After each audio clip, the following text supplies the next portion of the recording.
Hello students, in second part of the video that is about models, we will start some remaining English models and their usage.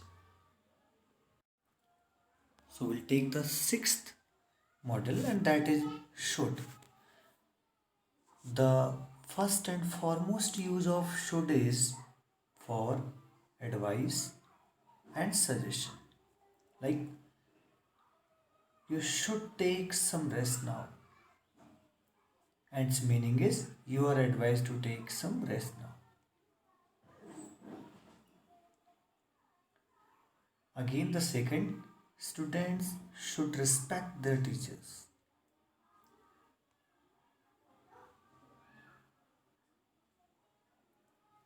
The other very important use of it is to show moral obligation and duty. So, for this purpose, we also use should.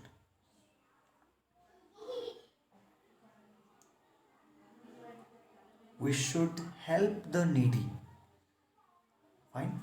So, it reminds us that we should help the needy people, means moral obligation and duty. But it is only moral obligation and duty. Minded, it does not has a spirit that we are forced to do it. Still, there is some rare use of it also to show the weak probability in conditional sentence. And conditional sentence we will work on it especially in some other class. Should it be necessary, we are ready to use our deposits.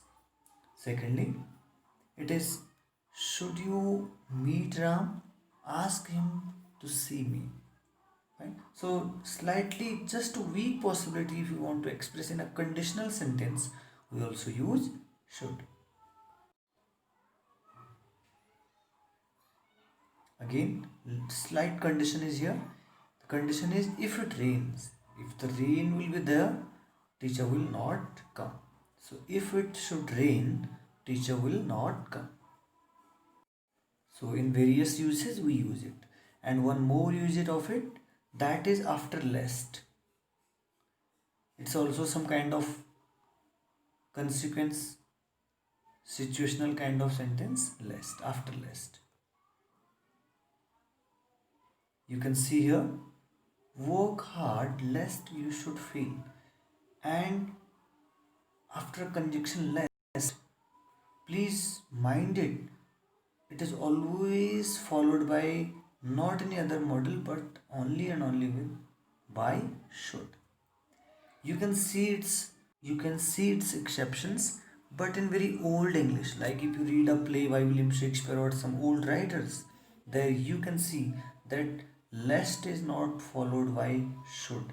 It may be always other followed by other words too. But here in modern English, lest is always followed by should. We also use it for expressing our assumption or probability. Assumptions mean what we assume. We assume it in our mind. He should be tired. So we are making a guess, assumptions. Ram should solve my problem. So we are making assumptions. It's not sure that he will be able to solve, but you have made an assumptions in your own imagination. So to express assumptions, we also use should. And finally, we use should also to express the polite request. I should like you to help my friend. But generally, we use would in such places. I would like to. Fine. But we, rare of the rare cases, we also use should. If anyone uses the should, that is even correct. Now, seventh models will understand will. So, will is used to express the wish. Like you can see, I will try to do better the next time. So we are expressing our wish. I will succeed in first attempt. These are various examples. And it's used also to express assumption or probability. Like should. That will be our servant, I think. This will be the book you want, I suppose. But you have used some complementary statements there you can see. Like if you see, I suppose, I think, you can see. So in that case, you can see the will or your will is expressing what you think or what you suppose. So for expressing assumptions or probability, we also use will, like should. And the next use that is coming is very common. Generally, we use will for expressing future indefinite tense or to express all these: promise, command, order, threat, warning, or we can say simple future tense. We use all this. I will give you a pen. We will defeat the enemy. So all these. So the promise are there, commands are there, order, threat, warnings. Fine. So with I and B, we use will.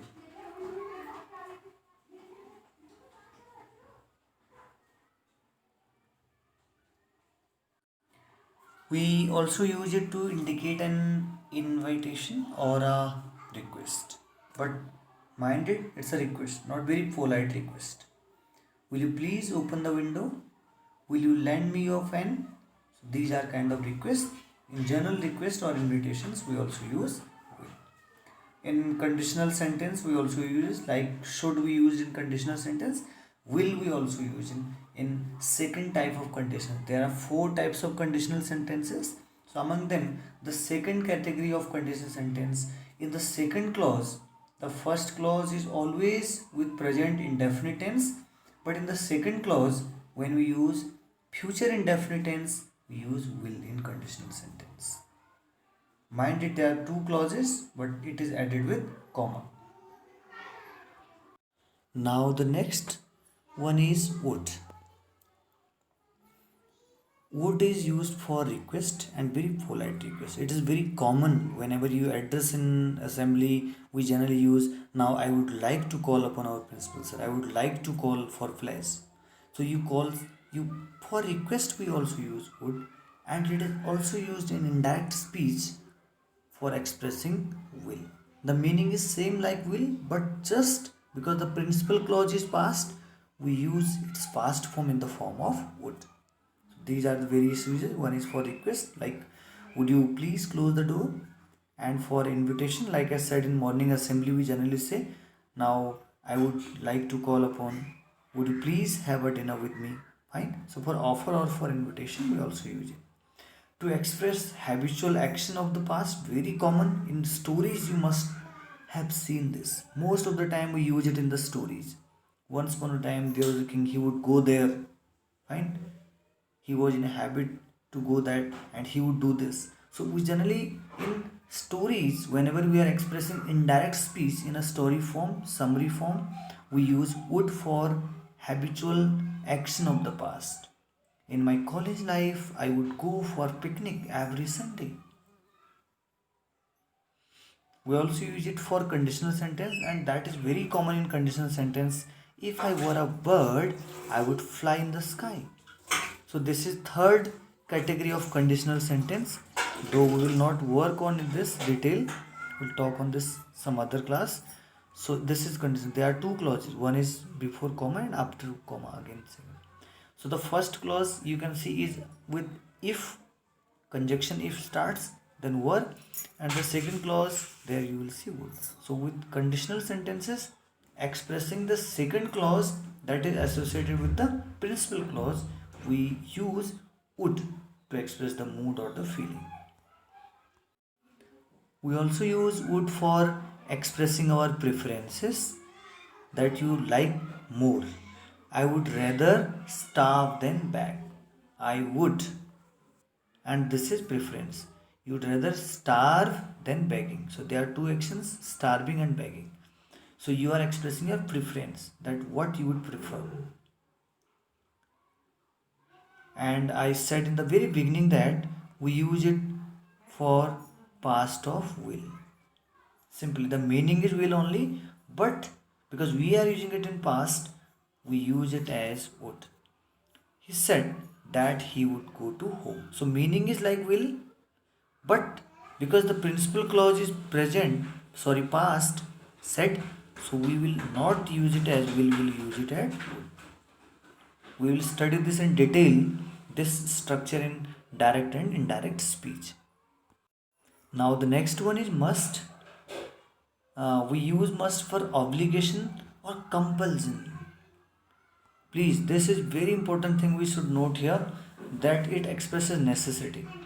Sometimes we confuse in writing should or must or ought to, but there is a thin line between them.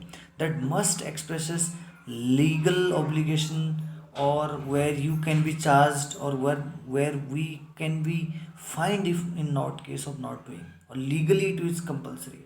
So to express compulsion, necessity, or even obligation like should, we use must. Like, you must reach in time. So the compulsion, the degree of compulsion is higher here in this comparison to should and ought. Ought to is something that we feel in our conscience. Like I can say I oughtn't do that. We think about ourselves that I oughtn't do that, but you did. Fine. Similarly applies to should, that you should respect your teachers, but you're not forced to do that. But if someone says you must leave now, you must reach in your office in time, so there is compulsion. You must follow the traffic rules, there is compulsion. Otherwise, you will be fined. Make some conclusion. The second use for making conclusion or inferences, we use it. He must be there. Fine. Or strong probability, for that we also use it. He must be ill. He must be ill. So this is strong probability. Our degree of probability is high here. Fine. He must be a hard worker. We are almost correct in saying this. So very strong probability, to express it, we use must also. And as I said, the degree of compulsion is higher in this model, that is must. To express this, we use it. Like for strong prohibition, we also use it. You mustn't do this. Means the prohibition's degree is higher. You shouldn't do this, you mustn't do this. So there's difference. Shouldn't, you have liberty to do even, but in mustn't, you will have to bear a difficult or tough consequences if you do that. We also use it in this form, that is to show necessity of something that is very necessity for you. Like we say, it is must for you to enroll yourself in employment office. Fine. It is must for you to fill the form. It is must for you to register. So in that cases, which the things which we are showing necessity of something. Like if you live in city like Kolkata, vehicle is must for you. So to express such feelings, we use must. And you can very easily understand now the difference between should and must. The degree where the necessity is higher, where the provision is very firm, there is a firm and strong kind of feeling, we use must, not should. Now we have ought to. As I told earlier, ought to, we feel about ourselves, anything that related to our moral duty or moral obligation only. There is no compulsion, but it is morally true. It is morally correct. Fine. So in expressing such feeling, we use ought to. That's why I said there is a thin line between ought to, should, and must. Like if I say we ought to help the needy, I feel it about me ourselves. So but it is not necessarily that I can help to the needy, but someone else cannot. So what I feel about myself, that is morally true or morally very needful, I should do. So for such cases, we use ought to. Fine, which is morally. We ought to respect our elders. Like if I advise someone like Ram or Ravi, I cannot say you ought to respect your elders.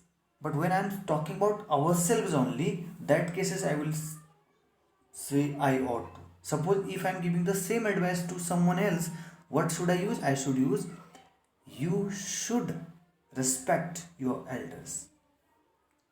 But if I'm talking the same thing about me, because I'm talking about my moral obligation or my inner conscience, I should use we ought to. I ought to respect our elders. I oughtn't do that. मुझे ऐसा नहीं करना चाहिए था. Fine. And still, if there is any confusion, my request to you all, please refer to some good books. Read in detail about ought to, should, and must. There is a confusion that generally being created. So we, or with case of I am telling something to my inner sense, inner conscience. In such cases, we morally actually acknowledge ourselves by using ought to. If I use the same sentence, the same advice for someone else, I would use you should. But still, you will see some violations of these rules. Still, sometimes people generally, without caring much about it, we use it also. So there is still some usage we generally use, even violating all these. Now, next is used to. It is used to show habit of past. Past habits are used or expressed by used to. Very common. There is nothing that I must explain to you. He used to sleep late. Fine. Or we also use would for past habit. We have learnt it earlier. Fine. He slept late. Simple past. First one example is simple past. Second is again of past, but we are using would for showing our past habits. And third one is the current one, used to. We use used to express our past habit. We also use it for present. Suppose we say he used to go there. Ram uses to go there, for present habits also. You can see this. Or we also use it to show habitual action. He is used to smoke or smoking. He used to smoke something. Fine. So he is in the habit of smoking something that is injurious. Fine. So to express all, so it's clear now. We use used to for expressing our past habit or to show habitual action. The person is in habit of something. Fine. Used to of something. So, but in that case, it is not about past. Need. In some grammar books, you will see that need is not in the category of English models, but in some books, you will see it's a debatable matter. Need and one more. So, need is generally used to express negative and interrogative sense. You needn't go there. Need you go there? That is interrogative, and the first one is, as I told, that it's a model, so it expresses some special mood or modes. The mode is negative or mode is interrogative. That's why you fall it in the category of English models. It is also used to show not necessary action which you needn't. Fine. You needn't to change your dress. So in that sense, means in the sense of negative and interrogation, we use it.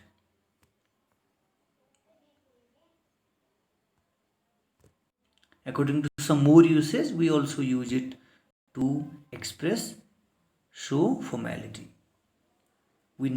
Need we take our vehicle with us? Need we take this permission? So for, you can see this is interrogation again here. Fine. And in negation. In case it is, you may be asking a question, sir, what if it is seen in any positive sentence? There it is other than English model. There it is need. Need means something that you are in need of. Fine. So it will not take as a place of need over there. Because there you will see there will be some other auxiliary verb or other helping verbs also. So we cannot call this need at that time English model. Fine. If you see some word as needed, fine, or past tense, so definitely it is a verb from there. It is not a need that is auxiliary in that case. Now it is there to, it is also used to show courage Like you can see example, how dare you open our door. So to show courage we use dare. He dared to come here. Fine. So basically these are the uses of it, to express, to show courage. Like you can see, I dare not to face my father. So it is used in the case with dare not in the sense of negative and positive. Fine. But you may be confused. Sir, there is dare. Past tense even. Fine. So these certain two or three auxiliaries are just exception of this. We use them in this form only. That is why I said some grammar books fall it in the category of models and some not. Like you can see there is a strange structure. He will dare to come here. So there is will also and dare as well. Fine. So there are certain different categories. Here you can see it is used in the present indefinite form. He dares to come here. Fine. So still we call it English models. Fine. So this much all about it. It's only one use is to show courage. Thank you and for watching, and please practice more sentences likewise. Thank you for watching. Do practice well. Make your own sentences.